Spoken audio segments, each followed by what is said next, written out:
por supuesto, fiscales, defensores, todos los que estamos dentro de ese circo, por ponerle algún nombre. Y los que tienen que ser consultados son las personas que estamos trabajando en ello, porque somos los que estamos viendo qué está bien, qué está mal, qué se puede mejorar y qué no. La verdad es que fuera de todas estas cuestiones, porque también no quiero quedarme solo en el plazo razonable, lo único bueno del código, todas las salidas alternativas son muy buenas y yo tengo una estadística que no quiero mencionarla porque le incluye a la doctora, pero nosotros recibimos causas de Curuzú, todo Curuzú, digamos, o sea, departamento de Curuzú, Sauce y de Mercedes. O sea, la jurisdicción de tribunales, Curuzú, Mercedes, Sauce, Perú-Gorría, Solari, Joffre, Chavarría y Carlos Pellegrini. Y los parajes, por supuesto. O sea, es una extensión territorial muy grande.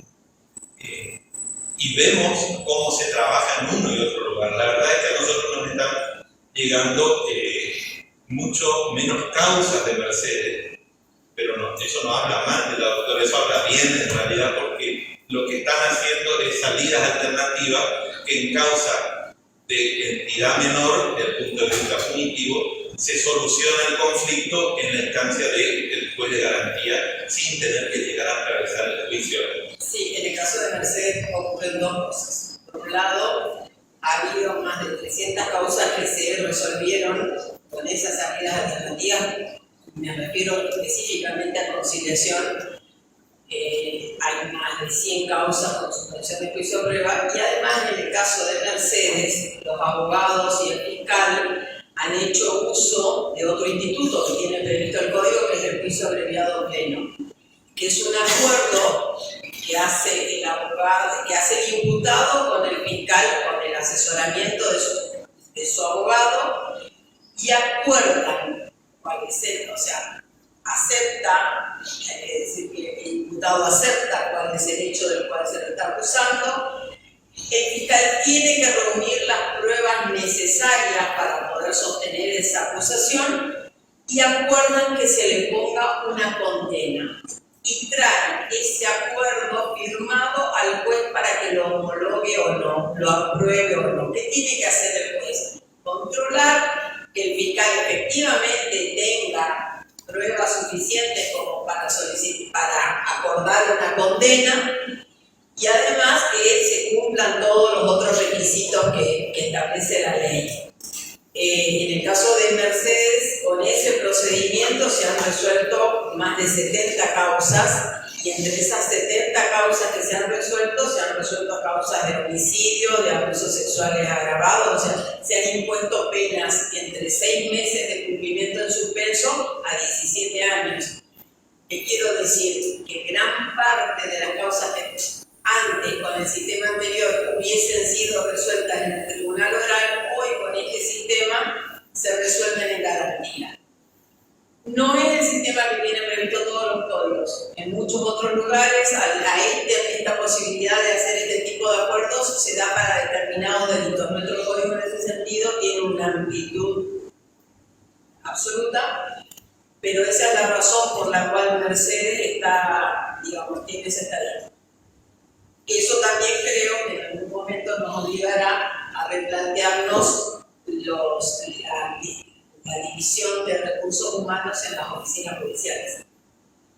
Así es, esa es una de las salidas, no voy a opinar de eso, porque tampoco estoy muy de acuerdo con ese sistema así tan abierto. No, o sea, la Constitución, todos sabemos que la Constitución establece el artículo 18, el juicio, que una de las garantías del acusado es el juicio.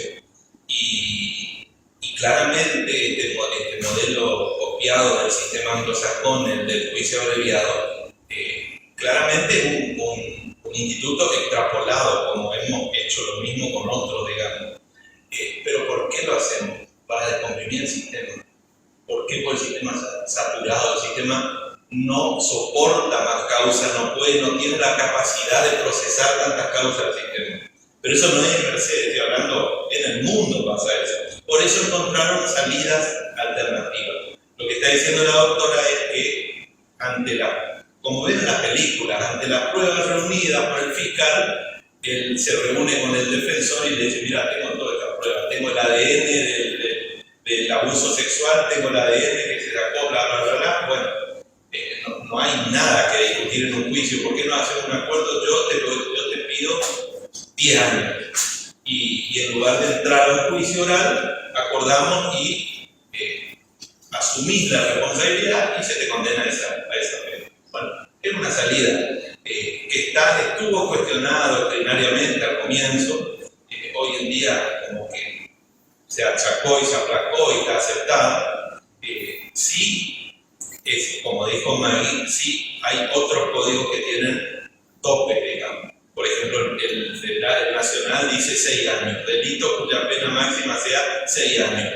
¿Qué quiere decir eso? Un homicidio o un abuso sexual grave no puede arreglarse de esa manera. Yo entiendo, mi mirada, si bien todavía no está en este libro, pero yo entiendo que hay delitos que requieren que la sociedad pueda presenciar el juicio. Y también soy muy crítico de la valoración, no porque a ella le toca hacer, pero cuando las pruebas que presenta el fiscal, soy muy crítico porque en realidad el fiscal no tiene pruebas a esa altura del proceso. Entonces, lo poco que puede tener puede ser evidencia, pero pruebas recién en un juicio, ¿no? Entonces, no es un tema para conversarlo hoy, digamos, hoy en día el instituto no tiene límite, es decir, se puede aplicar en un homicidio que tenga condena cadena perpetua, se puede aplicar en un abuso gravemente ultrajante, se puede aplicar. Es conveniente, y bueno, desde el punto de vista utilitario, sí. Desde el punto de vista desde otro lugar, yo no estoy tan convencido, sobre todo porque, como lo decía recién, fíjense, ahí cuando entramos hoy, Figueroa fue a hacer una pregunta por el tema de la publicidad del juicio. Los juicios son públicos. Hay excepciones, como dijo la doctora, hay excepciones cuando hay menores involucrados, por ejemplo. Si no hay menores involucrados, son públicos. Ahora, hoy en día esa publicidad del juicio que viene de la Constitución y de los pactos, o sea, no es que el Código inventó que el juicio es público, no, el juicio oral es público desde 1853, o debería por lo menos. Y esa publicidad es lo que se ve afectado en este otro tipo de acuerdos que se presentan por escrito y donde se pactan estas cuestiones. No se atraviesa ese juicio. Entonces el dilema es, la sociedad tiene derecho a conocer todo que se produzcan las pruebas en un juicio y que, bueno, yo creo que sí, en determinado tipo de delito por lo menos. Entonces me parece que se podría hacer un corte como tienen otros códigos, pero no deja de ser una opinión y un instituto que está aceptado y que es muy utilizado y es una salida rápida, digamos. En ese caso, lo que nosotros tardamos 1 año en hacer un juicio o 13 meses y llegar a una condena, la doctora tarda 30 días. ¿O cuánto? 3 meses y 14 días. 3 meses y 14 días.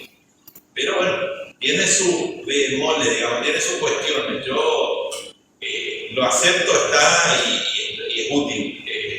No estoy tan seguro en algunos tipos de delitos y mucho menos cuando las víctimas son menores de edad. Pero bueno, el código viene así crudo, no tiene excepciones en ese artículo, en otros sí. Y bueno, estas cuestiones de que toqué el tema publicidad, nosotros una de las cosas que, o yo por lo menos que siempre me llama la atención es en general el poco interés que hay en no voy a decir en la comunidad en general, pero hay determinados actores de la comunidad que por ahí podrían tener más interés, como abogados jóvenes o estudiantes de abogacía. Y la verdad que rara vez tenemos nosotros juicios con público.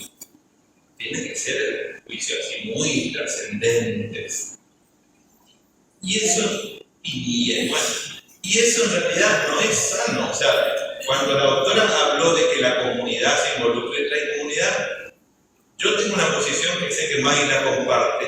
Hay un articulito en el código que está como en status quo, que está suspendido, que es el juicio por jurado. Yo soy absolutamente pro juicio por jurado. Para mí es la única forma de que el Poder Judicial se reconcilie con la sociedad. No veo otra forma. Sobre todo la justicia penal. Claro, no, pero aparte, el sistema, Argentina tiene un sistema judicial bastante desquiciado, que yo me acuerdo que cuando a los 18 años que di clase en una escuela secundaria acá, que tenía que explicar era, bueno, explicar que hay una corte, que hay un tipo de justicia federal, pero que hay la ordinaria, pero que además hay tanto fuero que hay, bueno, es un chino la división de la justicia. Yo particularmente estoy enrolado entre los autores que creen que hay que hacer desaparecer la justicia federal, que tiene que haber una sola justicia, porque en definitiva los delitos son los mismos los que estamos jugando. Hoy en día hay provincias, Corrientes no adhirió, pero hay provincias como Entre Ríos que también ya se ocupa del tema de los estupefacientes, de la droga, que nosotros, bueno, a lo que voy es, ¿por qué digo reconciliar la justicia con la sociedad? Porque acá no, cuando se pone esto me pone en un lugar muy que está hoy José Miguel, cuando por ahí la gente te dice, los abogados son todos unos delincuentes o unos chorros, y bueno, vos podés dar fe por vos, poner la mano en el fuego por vos, ahora vas a poner por todos, no. Bueno, en la justicia nos pasa lo mismo, cuando te dicen, la justicia es un desastre. Yo no voy a poner la mano por un juez federal de Comodoro Pi. Yo sé lo que hago acá en mi trabajo y por el lugar en el que estoy veo también lo que hace la doctora y lo que hace el juez de Cursupatear, pero no veo más que eso. Después puedo leer sentencias, qué sé yo, pero a lo que voy es,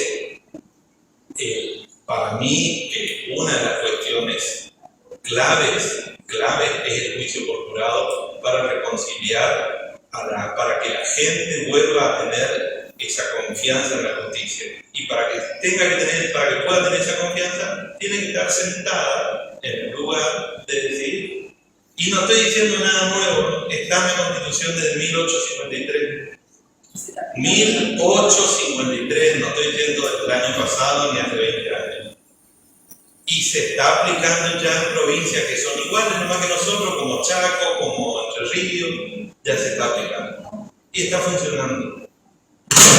No para todos los delitos, para algunos tipos de delitos, pero me parece que es una experiencia que Corrientes debería subirse a ese tren pronto y no tardar tanto. Y por supuesto, también a los colegas que están acá presentes, ellos necesariamente conllevan capacitación en lo que se denomina el arte de litigar, que es lo que muchas veces no se ve, ¿no? Pero hoy tengan en cuenta que los juicios en gran medida se pueden resolver con la destreza de litigación de los profesionales. Y para eso requieren mucha capacitación. Claro, porque una de las cuestiones que tienen estos códigos modernos es que tienen determinadas reglas para litigar. Entonces, esas cosas son las que tienen que aprender los abogados que participan. Si me permitís, hay algo que también, con el juicio por jurado, como dijo Jorge, lo hemos conversado muchas veces y una idea que compartimos. La otra cuestión que yo creo que nos viene bien como comunidad es que tenemos que participar también de la elección de quiénes son los miembros del Poder Judicial. O sea, en la provincia de Corrientes tenemos un sistema de selección de quienes pretenden ocupar cargos en el Poder Judicial, un sistema que es público, que tiene etapas en las cuales la comunidad puede participar si cree que tiene alguna objeción respecto de algún candidato. Eso también excepcionalmente se utiliza. Yo creo que así como nos preocupamos en quién va a ser el gobernador, quién va a ser el senador, quién va a ser el diputado, nos deberíamos preocupar de la misma manera en quién van a ser los jueces. Y cuando hay llamados o cuando quedan cargos vacantes que se convocan a los concursos, nos deberíamos interesar porque en definitiva son personas que van a tomar después decisiones sobre nuestras vidas. Sí, agrego algo a eso que decís. Las veces que me tocó integrar el Consejo de la Magistratura, que fueron muchos años y mucha selección de magistrados o funcionarios, una de las cuestiones que yo trataba sin éxito, reconozco, no tuve éxito. Yo quería que el coloquio o entrevista con los funcionarios sea público, pero público, es decir, que sea en un lugar como este donde se esté entrevistando y que el que quiera estar escuchando detrás, que esté escuchando. Bueno, eso no tuve, y al día de hoy no es así, sigue siendo cerrado de los consejeros. No está mal, pero podría estar mejor, digamos, desde mi punto de vista, porque para lo que dice Maggie, es muy bueno que la sociedad, o el que quiera participar, pueda escuchar cómo se desarrolla la entrevista con ese aspirante a juez. Aparte, ustedes tienen que saber que ese aspirante a juez rinde primero un examen técnico, después pasa por una entrevista psicológica, y después va a esa entrevista donde hay un representante. Sí, hay un representante, o sea, preside el Consejo de la Magistratura, no el que ustedes escuchan ahora, que hablan todo el tiempo en televisión, no, ese es el nacional que se ocupa de los jueces federales, otra de los federales. Ahora, el nuestro es el presidente del Superior Tribunal, que preside un representante de los abogados, un representante de los magistrados, un representante de la universidad y el representante del Estado, el procurador del Estado, del Ejecutivo, fiscal del Estado. Una vez que pasa por esa entrevista, se forma con los 3 mejores candidatos de una terna que se la presentan al gobernador. El gobernador elige uno de esos 3 integrantes de la terna y la manda a la Cámara de Senadores. Ahí tiene una nueva entrevista con los senadores y ahí es donde la ciudadanía puede, porque hay un plazo previsto para que la ciudadanía, si tiene alguna objeción o tiene alguna cuestión, la pueda plantear. Y después de eso, si se aprueba ese pliego en el Senado, ahí recién se hace la designación. Entonces es un proceso que por supuesto puede ser mejorado como todos los procesos, pero que ha sido para nosotros un gran avance en los últimos años en nuestra provincia y que también necesariamente debería participar la ciudadanía en eso. El proceso, esto tiene un poco de historia, pero la ley del Consejo de la Magistratura está en la Constitución del 2007, pero nosotros trabajamos con una ley que hubo antes, que si no me equivoco fue el 2005, en la cual en ese momento el gobernador, que era Ricardo Colombia, manda el pliego. ¿Por qué? Manda la ley, pero ¿por qué quiero resaltar esto? Hasta ese momento se designaba a dedo, pero dedo literal. El gobernador decía, quiero que fulano sea juez, y lo mandaba al pliego al Senado del fulano, como se decide hoy todavía jueces de la Corte, ¿no? Que es así, que no rindan. Pero esa ley que se mandó en ese momento y que empezó a funcionar antes de la reforma de la Constitución, fue la que sentó las bases. ¿Y por qué es importante esta referencia? Porque sentó las bases sin miembros de la política dentro del Consejo de la Magistratura. Y si ustedes ven a nivel nacional dónde está el problema de por qué no puede funcionar el Consejo de la Magistratura, es porque hay una pata política metida dentro. Y esa pata política no es sana en el proceso de selección de jueces. Sí está la pata política, y está bien que esté, en el proceso de destitución, porque el jurado de enjuiciamiento sí está integrado por legisladores también. Y eso está bien, pero ahí se divide bien lo que es el proceso de selección, que es técnico, del proceso de destitución, donde sí tienen que estar los políticos. ¿Por qué? Porque, bueno, el origen era el juicio político. Era la única forma que antes se podía destituir un juez. Y ahora se traspoló para los jueces comunes, como nosotros, digamos, al jurado de enjuiciamiento. Estas son cuestiones, ya, es como que esta charla derivó para cuestiones más generales, pero me parece que en atención al auditorio es interesante conocer esas cuestiones, porque si uno no entiende esa cosa, que cómo se gesta todo, por ahí no entiende otras cosas después. Y el nuevo código, este código que fue de aplicación escalonada en la provincia, comenzó ahora el 8 de noviembre en Corrientes Capital.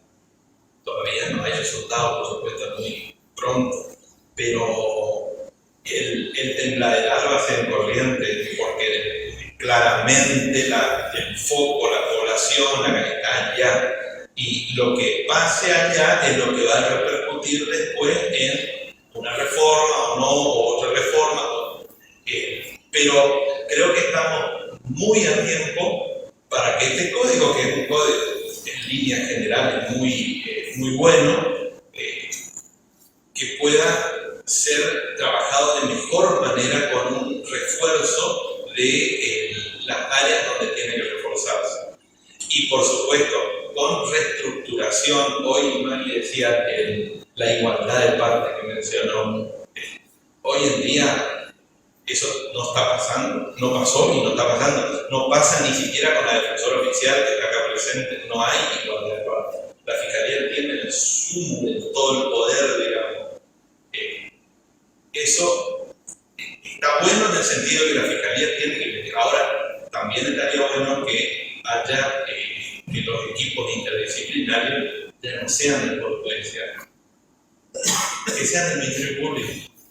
Porque si nosotros somos jueces imparciales, no tiene que haber psicólogos del Poder Judicial. Que sean del Ministerio Público, que nosotros sepamos que esa prueba está viniendo de una parte, digamos. Pero ese cambio estructural tiene que traer a colación todo esto. Es decir, no puede seguir estando la defensa en el mismo organismo que el Ministerio Público Fiscal. No puede, ¿sabes? De hecho, la Constitución de 2007 ya lo sacó y sin embargo sigue estando. Eso no es sano para el funcionamiento, porque se produce un desquicio de que tenés personas que están litigando de una manera descarnada en un juicio y que dependen del mismo fiscal general. No tiene sentido común. No estoy hablando de cosas de abogados. Lo que estoy diciendo es: cumplamos con la Constitución y que haya un defensor general, un asesor general y un fiscal general. Y que cada ministerio público tenga su cabeza. A los efectos de la implementación, con la implementación del código, como decía Jorge, que comenzó Paso a los Libres primero, seguimos nosotros después, se fueron sumando el resto de la provincia y ahora terminaron con la implementación en Corrientes Capital. Hay cosas que no han cambiado. Un ciudadano necesita hacer una denuncia, va a la policía o va a la fiscalía y en cualquiera de los dos lugares le van a recibir la denuncia. Solo que va a encargarse, como decíamos al principio, de toda la investigación va a ser el fiscal. Otra cuestión que tenemos, estábamos hablando antes de comenzar, se ha creado una oficina administrativa que se llama Oficina Judicial, y entonces se ha separado las actividades que hacen los jueces y les han dejado a los jueces las actividades exclusivamente jurídicas, y esa oficina judicial se ocupa de las cuestiones administrativas.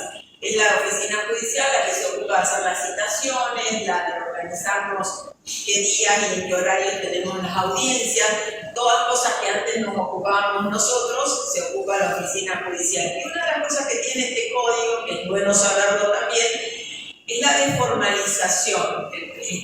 Entonces, hoy en día es muy probable que alguien me llame por teléfono y me avisen que voy a hacer, que estoy siendo citada para concurrir a una audiencia, cuando antes lo normal era que viniera la policía con un oficio o que me trajeran un papel que tenía que firmar. Hoy es posible que me llamen por teléfono o me manden un mensaje de WhatsApp avisándome que estoy citado o que tengo que concurrir a determinada diligencia. Me refiero a cualquiera de nosotros como ciudadanos, ¿no? Sí, y después hoy, por ejemplo, tuvimos una causa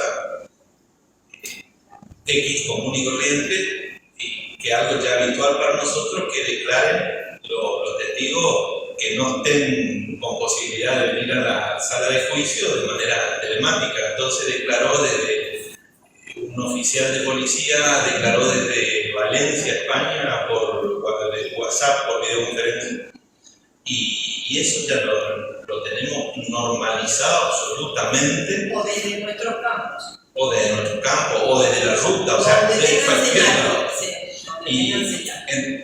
¿Cuál es el límite a eso? Porque la regla sigue siendo la presencialidad física. ¿Cuál es el límite?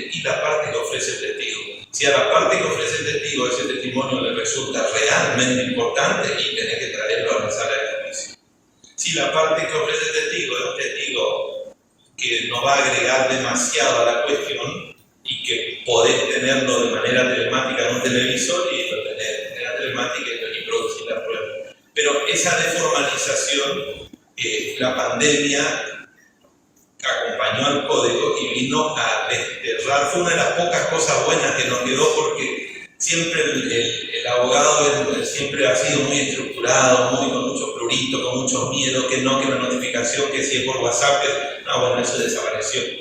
Hoy en día no hay forma ya de que se trabaje de otra manera.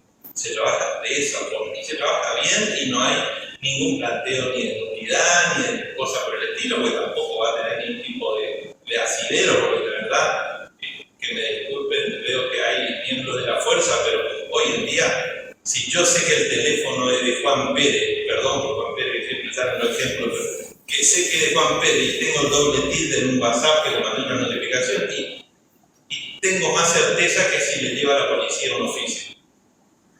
Y esa es la verdad.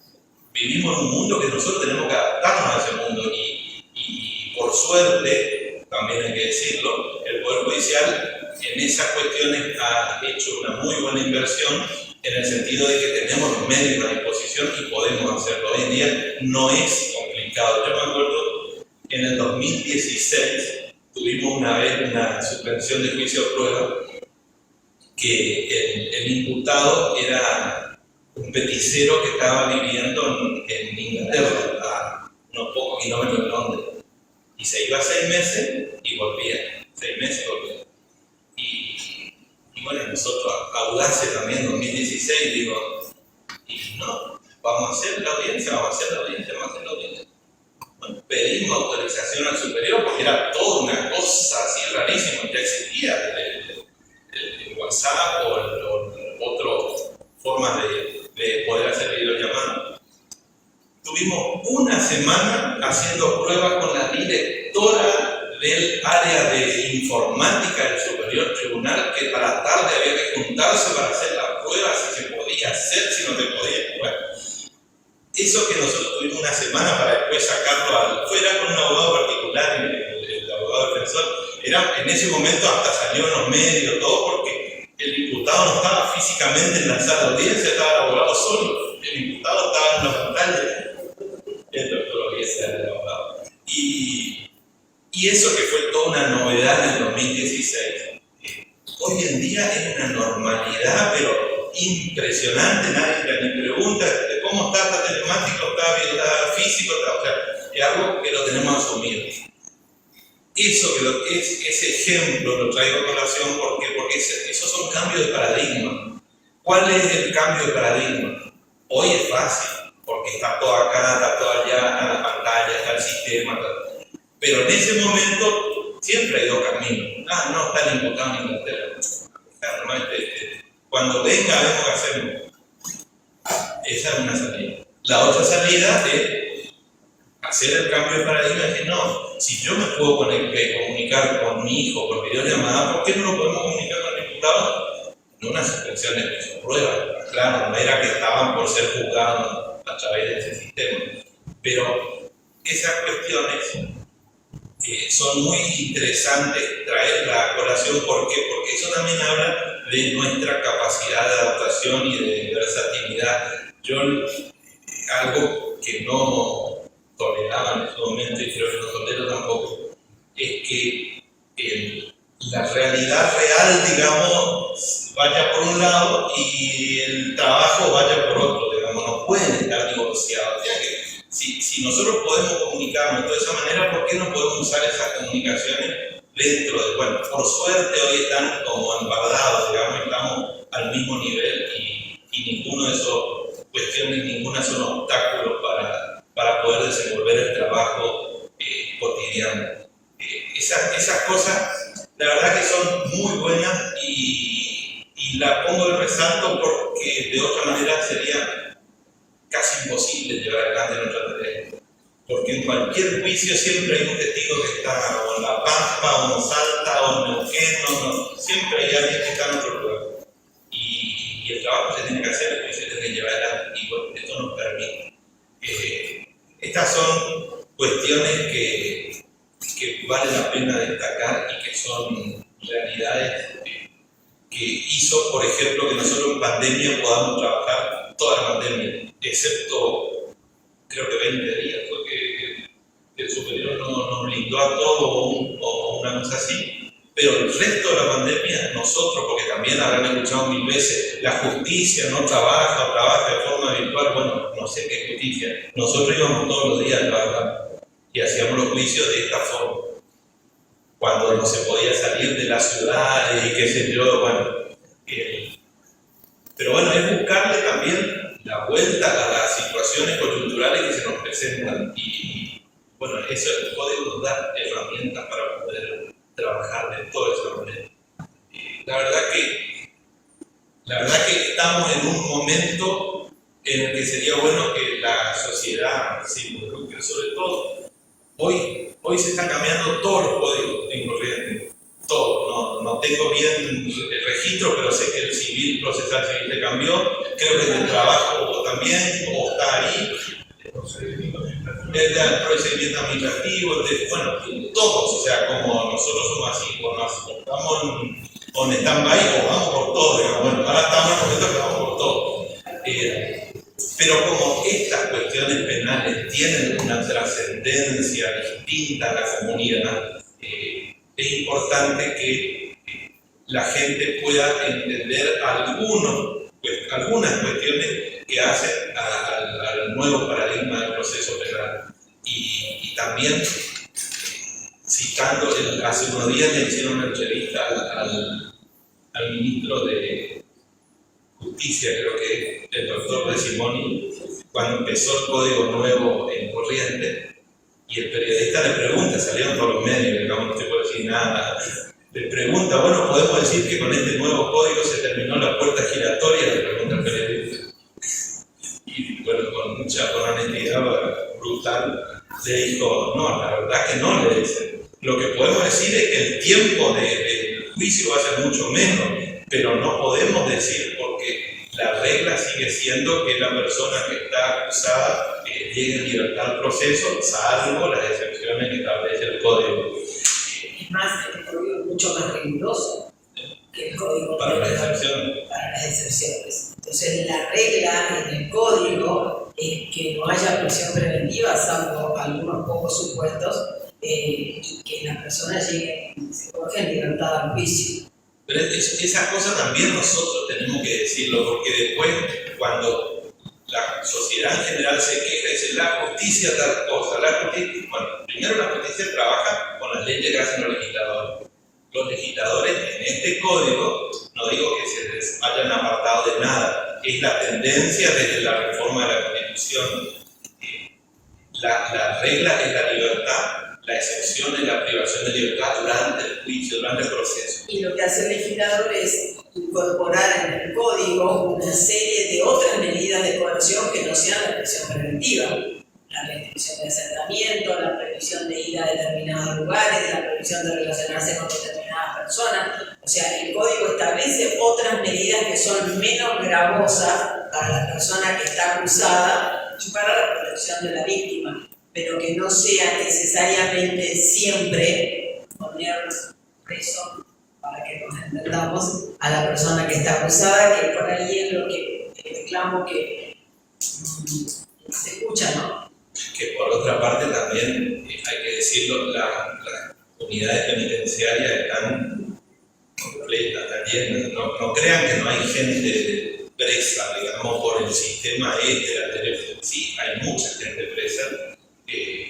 Y una de las cuestiones que seguramente va a requerir cambio en el próximo tiempo es que haya más unidades penitenciarias. El otro día hablábamos con Chechel cuando me comentaba una inquietud y le digo, bueno, ya que vas a tener la oportunidad de gestionar esto, y sería lindo gestionar una unidad penitenciaria para procesados, como se decía antes, en Mercedes, porque esas cuestiones nosotros hoy no las tenemos y no hace falta que sea una mega hace falta que la persona que tenga que estar detenido por alguna cuestión, que no esté en la alcaldía, porque la alcaldía no es lugar para una persona privada de libertad. Tenemos el presidente del Consejo y la concejal, así que... No, son cuestiones que hacen al pueblo, digamos, son cuestiones interesantes que hacen al pueblo. Pasos Libres tiene una unidad penitenciaria, Goya tiene, fíjense que casi en todos los lugares que hay tribunales orales hay, bueno, Mercedes no tiene. Y la verdad que nadie quiere, ni me estoy jactando de tener personas detenidas a mi disposición o a disposición del tribunal. Lo que sí digo es que a veces nos tocan causas donde hay de golpe 10 o 11 personas detenidas y que a lo mejor no pueden estar todas juntas por alguna cuestión, y hace falta un lugar que no sea en corriente, que sea más cerca. Por supuesto, más cerca me van a decir libre y golpe, sí, pero también esto también forma parte del problema, digamos, o sea, no es solo corriente, es un problema nacional de las unidades penitenciarias, pero también es un tema que debería ser abordado sin perjuicio de que no desconocemos el cambio que hubo en corriente abismal desde el cambio que hubo del cierre de la 1 y el cambio de lugar, mejor dicho, más que cierre. La verdad que eso es muy importante. Pero esas cuestiones que tienen que ver también con nuestra tarea cotidiana, porque también nosotros en nuestro trabajo, así como nos ocupamos de los juicios y demás, si tenés personas detenidas, también tenés que ocuparte de que esa persona detenida esté detenida con más o menos que no esté hacinado, por ejemplo. Sí, pero además no tenemos que olvidar, la Constitución Nacional dice que una persona está acusada de un delito hasta que no haya una condena, que presumirle inocente, o sea, y garantizarle todos los derechos, y aún después de condenado todos los derechos humanos consagrados en la Constitución y en los tratados. Pero bueno, yo lo que quiero, como también por la hora que es y agradeciendo que nadie se movió y escuchan casi en silencio, si alguien tiene alguna pregunta, algo que nosotros podamos darle respuesta, o este es el momento, porque la verdad que han permanecido escuchando y también en la ida y vuelta es lo que enriquece. Si hay alguna pregunta. Sí, doctor. Quiero felicitarlo porque es un precedente que se ha generado en estudiar temas sobre el apoyo como se dice que podamos notar su trabajo y de la discusión para la labor diaria y nada de eso. Muchas gracias.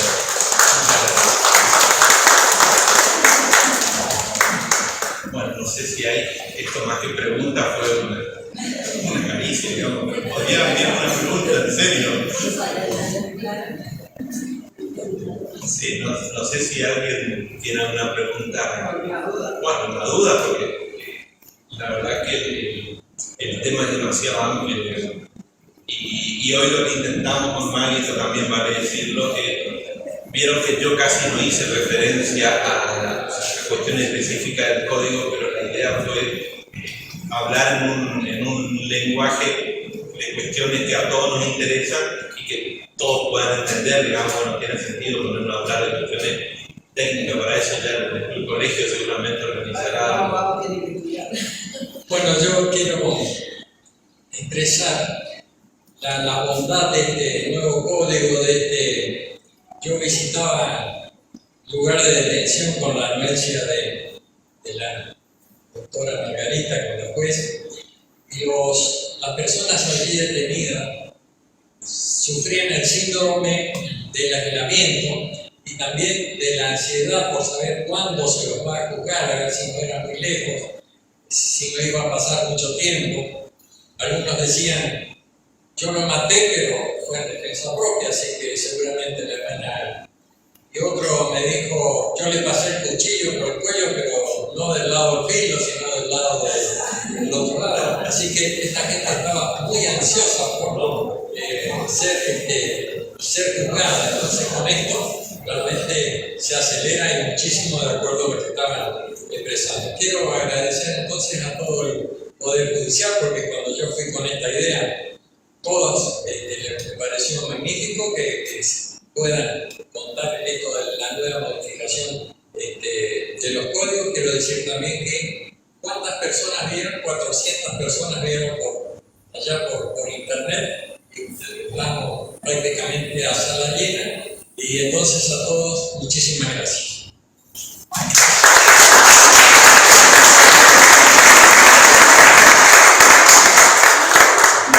Para mí es un gusto haber participado y en las ocasiones que sean necesarias, tanto Maggie como nosotros, los dos somos de los jueces que no sé si decirlo, pero bueno, que nos exponemos, digamos, con gusto, porque no deja de ser una exposición y lo hacemos con gusto y con responsabilidad, en el sentido de que sabemos que nuestra labor muchas veces no quedan todos conformes, pero bueno, forma parte de nuestra labor y forma parte de nuestro trabajo, y lo sabemos que era así. Bueno, son las reglas del juego en ese sentido, pero es también nuestra obligación, y lo digo cada vez que por ahí algún periodista me hace una entrevista.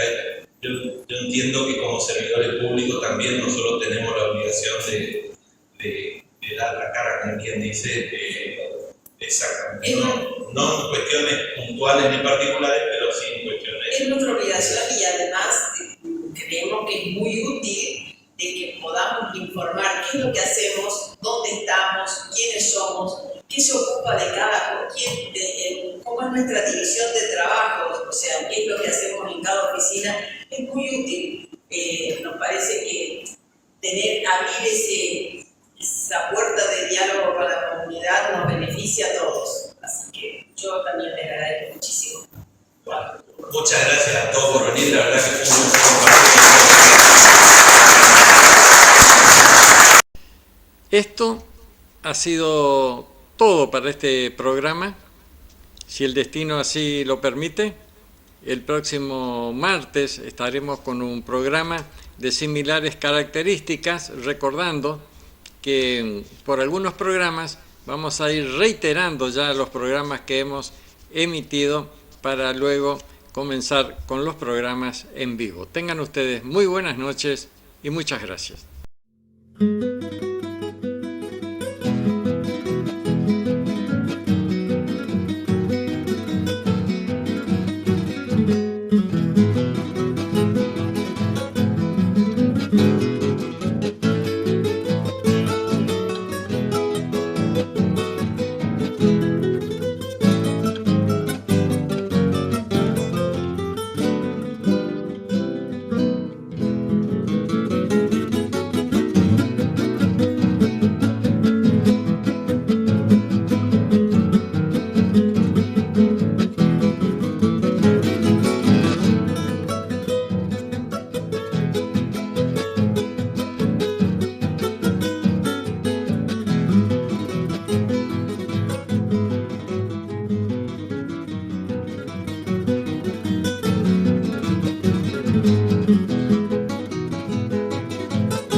Thank you.